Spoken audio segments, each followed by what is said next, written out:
ਭਾਰਤ ਦੇ ਵਿੱਚ social media 'ਤੇ ਇਹ ਦੱਸਿਆ ਗਿਆ ਜੋ ਇੱਕ ਬਾਲਿਗ ਬੱਚੀ ਜਿਹੜੀ ਕੈਂਸਰ ਦੇ ਮਰਜ਼ ਦੀ ਮਰੀਜ਼ ਹੈ, ਉਹਦੇ ਮੰਗੇਤਰ ਨੇ ਉਹ ਬਿਸਤਰੇ ਅਦਾਲਤ ਦੇ ਉੱਤੇ ਹਸਪਤਾਲ ਦੇ ਵਿੱਚ ਬਣ ਕੇ ਉਹਦੇ ਨਾਲ ਸ਼ਾਦੀ ਜਾਂ ਉਹ ਰਸਮਾਂ ਪੂਰੀਆਂ ਕੀਤੀਆਂ।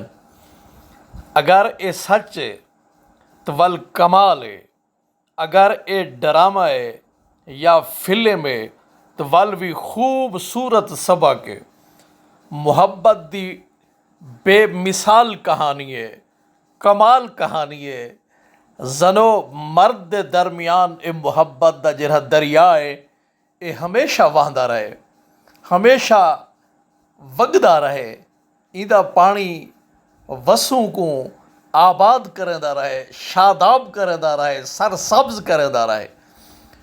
वाह कमाल, खूबसूरत, वाह वाह वाह।